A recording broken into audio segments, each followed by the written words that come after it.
प्यारे बच्चों नमस्कार। मैं कृष्णकांत त्रिपाठी अपने चैनल में आपका स्वागत करता हूं। कक्षा 10 गणित में हम लोग प्रश्नावली 1.1 खत्म कर चुके हैं। अगली एक्सरसाइज देखने से पहले जान लेते हैं अंक गणित की आधारभूत प्रमेय। अंक गणित की आधारभूत प्रमेय क्या है? प्रत्येक भाज्य संख्या, भाज्य माने जिसमें किसी संख्या का भाग चला जाता है, को अभाज्य संख्या, अभाज्य माने जिस संख्या में उस संख्या के अलावा और एक के अलावा किसी संख्या का भाग न जाए, ऐसी संख्या अभाज्य संख्या कहलाती है। अभाज्य संख्याओं की घातों के गुणनफल के रूप में लिखने वाली विधि ही अंकगणित की आधारभूत प्रमेय कहलाती है।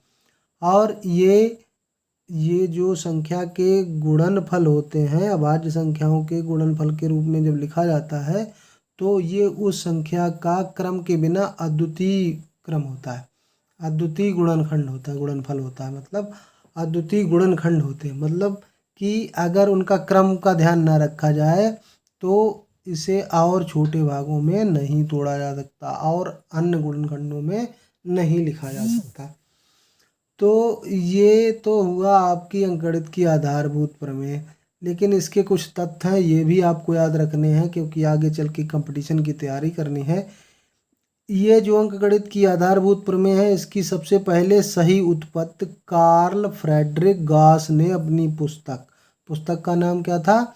डिस्क्विशंस अर्थमेटिकी, डिस्क्विशंस अर्थमेटिकी, ये याद रखना में दी थी। इन्हें किसको?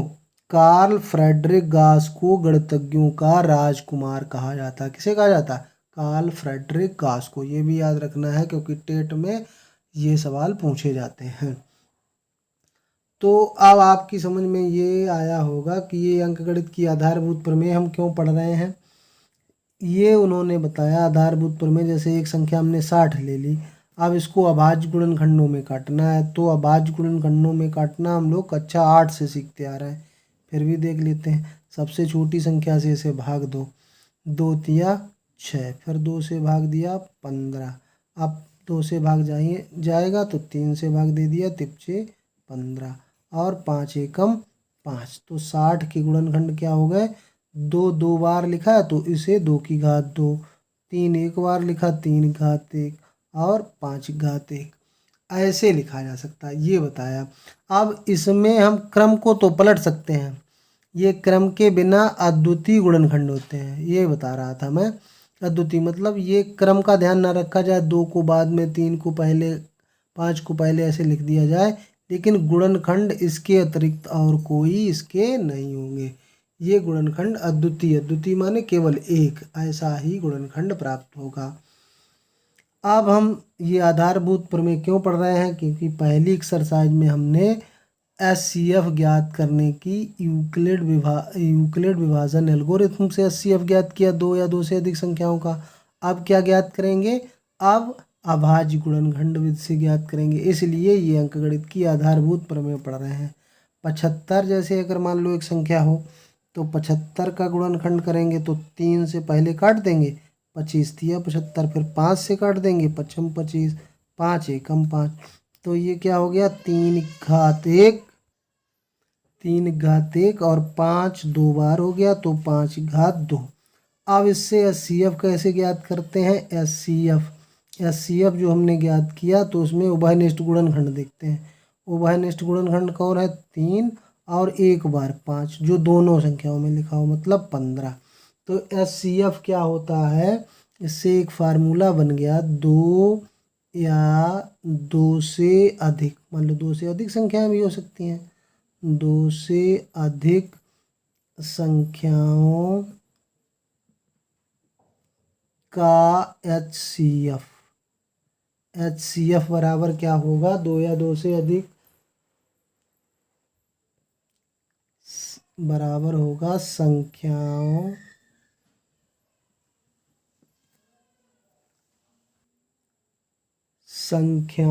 में प्रत्येक उभयनिष्ठ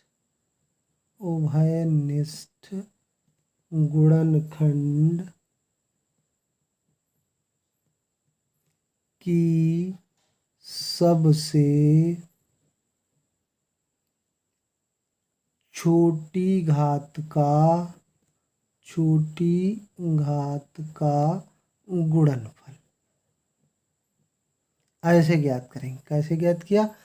जो उभयनिष्ठ थी 3 3, तो इनमें तो बराबर घातें थी तो वो लिख लिया, और यहाँ 5 घात 2 थी, यहाँ 5 घात 1 थी, तो HCF में उभयनिष्ठ गुणनखंड की छोटी घात लेंगे, तो ये 5 घात 1 ले लिया हमने। तो इनका गुणनफल जो होगा वो HCF हो जाएगा। अब अगर यहीं पे हम इस संख्या का LCM ज्ञात करते तो LCM में ये उभयनिष्ठ गुणनखंड की क्या होती, यहाँ पे 5 घात 2 लेते और 2 की घात 2 लेते, तो ये हो जाता 100, 25 चक्कू 100, 100 तिया 300, 300 HCF आता, तो LCM आता, सॉरी। तो LCM क्या होता है?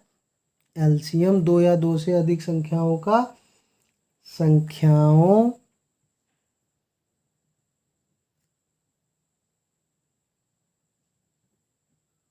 में संबद्ध प्रत्येक अभाज्य गुणनखंड की सबसे बड़ी घात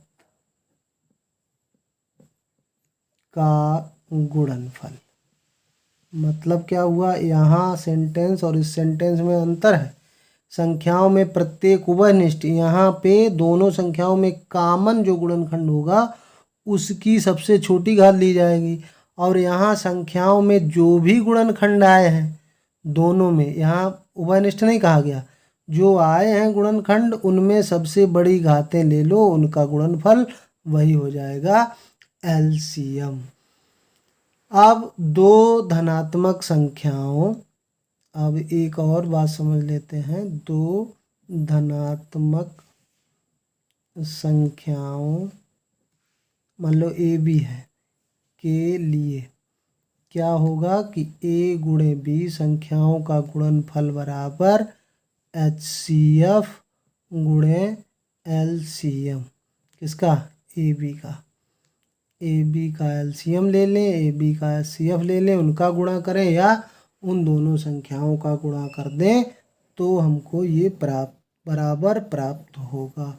इसका भी प्रयोग होगा, LCM HCF निकालेंगे। तो आई होप ये आपको समझ में आ गया होगा। अगर समझ में आया है तो वीडियो को लाइक कर दीजिए, चैनल को अभी तक सब्सक्राइब नहीं किया है सब्सक्राइब कर लीजिए, बेल आइकन ज़रूर दबा दीजिए ताकि मैं वीडियो डालूं और आपको नोटिफिकेशन प्राप्त हो जाए। अब हमारी प्रश्नावली शुरू होती है। पहला सवाल है, निम्नलिखित संख्याओं को अभाज्य गुणनखंडों के गुणनफल के रूप में व्यक्त कीजिए। तो वैसे ही जैसे अब हमने पीछे आपको एग्जाम्पल समझाए थे वैसे ही इनको काट देना है। तो सबसे पहले ये इकाई का अंक देख लेते हैं। जो 2 के पहाड़े में अगर आता है तो 2 के पहाड़े में 10 आता है तो 0 है, मतलब तो 2 से कटेगा। 2 7 14, फिर 2 से काटा, 2 तिया 6, 1 बचा, 2 पंचे 10। अब 2 से नहीं कटेगा, 5 से काट दिया, 5 सत्ते 35, और फिर 7 से काट दिया, 7 एकम 7। तो 140 को कैसे लिखेंगे अभाज्य गुणनखंडों में? 2 2 बार आया तो जितनी बार गुणनखंड होता है उसकी घात उतनी लगा देते हैं। 5 एक बार और 7 एक बार आ गया। तो ये हो गया हमारा आंसर। अब दूसरा सवाल है हमारा 156। पहले इसके खंड काट लेते हैं। 2 से काटा, 2 7 14, 2 8 16, फिर 2 से काट देते हैं, 2 तिया 6 और दूने 18, फिर 3 से काट देते हैं, 3 एकम 3, 3 तिरका 9 और 13 एकम 13। तो 156 की गुणनखंड क्या हो गए? इसमें भी 2 2 बार आया, 3 एक बार आया, फिर 13 एक बार आया। तो ये हो गए इसके। अब तीसरा हमारा है 3825। तो इसके गुणनखंड काटेंगे। अब देखो 2 के पहाड़े में 5 नहीं आता है तो 2 से नहीं कटेगा।